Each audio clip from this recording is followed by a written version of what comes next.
are really fascinating. And we have Galileo reading Archimedes and saying, I don't understand. There are things, mathematical things that Archimedes was talking about, explaining, and Galileo could not understand. Newton mentions also reading Archimedes. So this now important thing, Poseidon, Athena. Why Athena? Why not Poseidon? So there is this, the gods, and they say, choose me because of this, choose me because of that. So Poseidon says, I give you strength in war, power, hits the trident and floor, a spring of water comes out. But the water was seawater, salty. So people like, what do we do with salt water? Yes, you give us power of war, strength, but salt water. Athena comes in and says, I give you wisdom and an olive tree. If you go to the Acropolis today, how many of you have been at the Acropolis? Perfect. When you enter the Acropolis, the moment you enter, there used to be an Athena statue. It's not there anymore to the left. But when you enter, in front of you, you have nothing, right? You have the Parthenon to the right, and to the left, you have the three temples in one. One of them is the one dedicated to Athena and the olive tree. Still today, there's an olive tree, of course, has died and planted a new one, but the olive tree is the main thing on the side of the offering from Athena. Olive tree because it gives wood, gives olive oil, and for an olive tree to grow, you need a lot of time and generations of peace, no wars. If there is no war, a tree can live. If there is a war, there is fire, destruction of the trees cannot grow. So a symbol of a tree, for example, here at the back, we have trees that are 400 plus years old. That means for 400 plus years, there were no fires, there was no war in this piece of land. That's the symbol of Athena. Comes also with what? The offerings to the temples. You go to the offering to Zeus, for example, what do you offer? Animals. You kill animals, right? And you offer to the gods.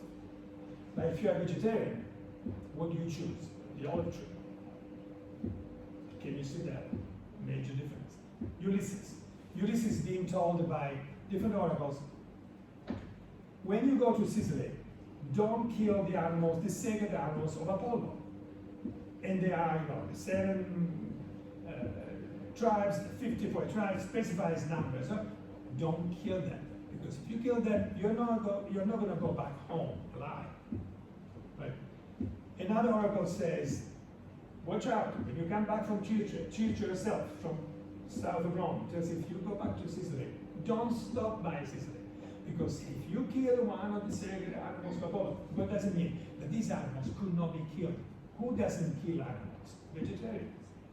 Right? Why you keep an animal always alive and you get the in this case, in the Odyssey, they even say you cannot take even the wool from the sheep. Don't touch them. Untouched. Don't touch, don't kill the animals, because it will bring you misfortune.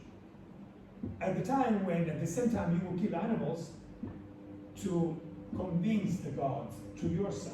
So you always have these two worlds, right? The vegetarians and the people that say consider the animal and the blood as a connection with the afterworld to change the world through the sacrifice. And the Odyssey puts these two things together. So you have Ulysses that knows that, he has been told that. He goes, and they come down to Sicily through Scylla and Charybdis, through different things, and the sirens, today we still use the word sirens, but, he put, so his people, his guys could not listen to his sirens, but he wanted to listen to sirens, so it was another still word sirens with us today. This is happening where? In Sicily. Etna, the cyclone, it's inside Mount Etna. When they go and they see under the underworld, it was of Catania towards Syracuse, where the entrance to the underworld is. When he's with Calypso, for example, in the island of Ogygia, we don't know where the island of Ogygia, but Syracuse has the most famous island, Ortygia, right? Where is the Ortygia. entrance to the underworld? The entrance is between Syracuse and Etna, because the end is there. Is it like a specific place? in the imaginary of the time. You know, it's if there is a volcano, right? Ah, so it's like straight to the Yeah. heart of the place. You choose the lowest at the end of the volcano, and there you encounter another life. And if you read the Odyssey, you read a Sicilian history, a Sicilian thinking. In the words also, for example, Ulysses says all his lies, right? He's always saying, "What's your name?" No one. Nobody. He goes back home. Where are you? Who are you? From where you go? I come from Crete. It's also Crete. The people from Crete were known to be liars.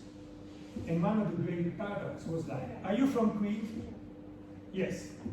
How can you be from Crete if you say yes? So are you saying the truth or are you saying a lie?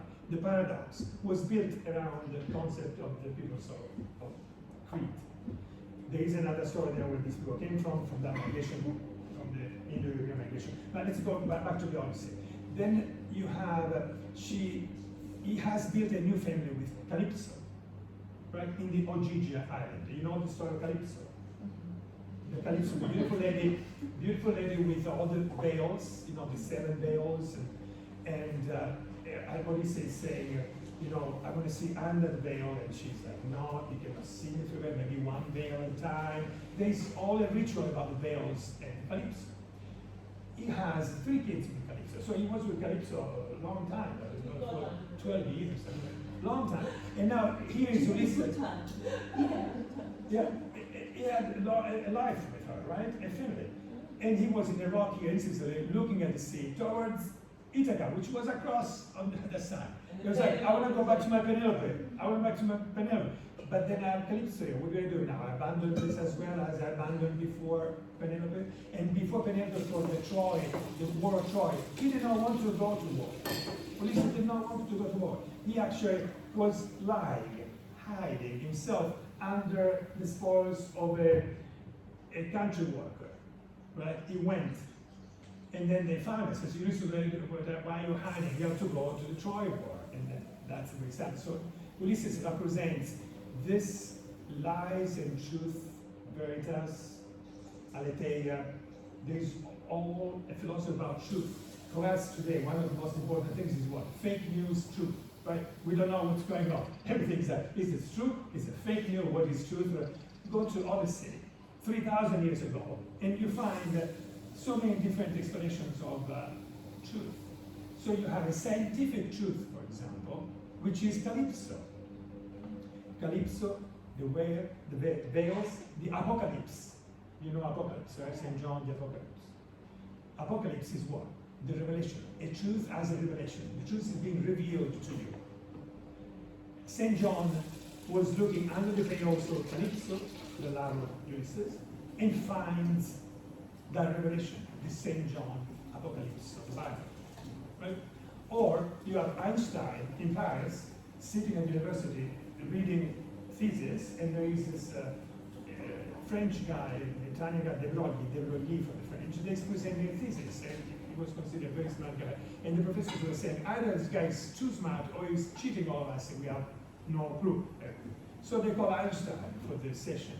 Einstein reads the thesis and he said, this guy has raised one of the veils of Calypso. So scientific Einstein uses the Calypso concept of truth, a revelation of scientific research from Ulysses. Then there is aletheia, another, still in the Odyssey, another kind of story, which is, Lete is a river. You cross the Lete river, like from here to Catania, there is a river. And we call it Lete. This Lete river is a river that if you go through the river, you forget everything, right? In a mythological but this was the name of mythologies, you know, because when you have a volcano, like the Japanese, they built all their culture around a volcano. A volcano like Etna in the Mediterranean becomes the origin of mythology of God, everything. Basically, Sicily was really the center of the heart of the Hellenic world, not Allora, Athens and Sparta, you know the major wars? When Sparta wins over Athens, where did that war happen? In Syracuse. In Sparta, no, all this land that goes from Augusta, Syracuse down here, 40 miles from the go, where all the Athenians were eventually killed. But the wars occurred here. Why? Because they were trying to gain the control of Sicily. Because Sicily at the time was the land. If you go through Greece, they say that you go from Athens and you go all the Peloponnese up to Venice, all the coastline. I mean, there is very little land, little fertile land. There is still mountains. The land where you can actually have grain, food for thousands of people is Sicily. Sicily is a fertile land. Not even Sardinia is that fertile. So Sicily, that's why there was this symbolism of all the cows, and why they would tell you, make money, you go to Sicily, you want to search your soul, you go to Calabria, you become a monk, you become a warrior. Then there is the Orpheus. The Orpheus mythology is all a vegetarian mythology. You know everything about the Morpheus and Orpheus and all the songs related to Orpheus. In these valleys of Ispica, the legend says that there is where Orpheus was in the Ibla Mountains. Orpheus was singing his flute. And here he went to the underworld forever. Like, You know, each story has a different version, right? You don't have just one version. You have different legends in different places. For example, I'll give you an example. The deluge. We know the Bible story. Noah, everybody dies. Noah with a ship rescues a couple of animals, people, they survive. The equivalent Sicilian version of that story is that from God to God, that because she's the daughter of this and the son of that, or because he could, they choose two people, older guys, recommended, and they say, this is going to happen, run up the Etna to find refuge. They go there, deluge, everybody dies. So you have two old men and women, they cannot have kids. They are like the only survivors after the deluge. This is the Sicilian version. Yeah. So at that point, Zeus is saying, okay, give me one wish. And we want to have kids. We cannot have kids, but we want to have kids. We're old, we cannot. And Zeus says, okay, you will have kids. Every stone you throw on your back will become your son or your daughter. So both of them, you find them, again in Renaissance paintings, you find these two, this old couple in the mountain, which is the little mountain, throwing stones to their back, and these stones become people. That's the Sicilian version of what is the Noah part of the Bible, the Jewish version of the Yeah, there is also like Sarah and Abraham. Sarah was 90 when she got Isaac. Yes. Right. So each thing has one version. So you will find other places where maybe Orpheus was singing as well. But here we have our version of Orpheus now about it. That makes sense. Because the culture, when we talk about Greek, think of Greek as a new world, think of the Ionian people, and put together these people of the Mediterranean Sea, and never losing sight of the outer line, this elliptic line, which is the Phoenicians, from Lebanon going all the way around. Alexander the Great. Why is Alexander the Great called the Great? In America, this is one of the questions. He was a killer. He was a general. He was killing people right and left. Why was he the Great? And now, greatness to his people. he brought greatness to his people, but not only. When Alexander the Great is all power was Babylon, right? Assyria, Babylonian, that was the established power of the world at the time. The Athenians, all the Greeks before the Greeks, were subjected to that. Then eventually they won a sea war. So a war where the Persians lost 200 ships, Athens lost only 40 ships. They won, and because of that victory, they built the Parthenon. So the Parthenon, again, one important thing to say very quickly before. You enter the Parthenon, and you see the Parthenon to the right in 30 degrees. The 360 degrees of the circumference at the Parthenon is divided in 30, 30, 30, 30. You have specific views in the 30 degrees. When you enter, you don't see the Parthenon in front of you. If you go in Ibla, you are in the main piazza of Ibla, you don't have the church imposing on you, straight on you. It's on an angle, specifically because you have to search God. It's the same with San Marco in Venedig. It's also not perpendicular. It's not in your face. You go to Noto, Baroque power, Louis XIV, kings, popes, so then it's in front of you. The original Michelangelo design of the Vatican was a medieval village all around, the old Rome, and then from a little road you come in and you find this round, beautiful square in the Vatican. Then comes modern power, in this case was fascism, and they open it up and they say, here's the power in front of you. It's a different concept of seeing things. You go to the Parthenon, you arrive there, you're like, where's the climax? The climax is a division of the visual space in 30, 30, 30 degrees, and in every 30 degrees there is something extremely important that looks at something. There is another thing, a smaller temple that looks at the Bay of Salamis, where they won the war, for example, against it. Do you see the way they were thinking totally different? Going back to this house, so you have solstice, equinox with the grave. On the equinox, the sun sets. You can see that these days were there. You can see the sun setting exactly on the back of the grave. Exactly like this. Then the house faces west. West is where the sun sets. We, the people alive, look at the sunset. We are reminded that we're going to die. Life has an end.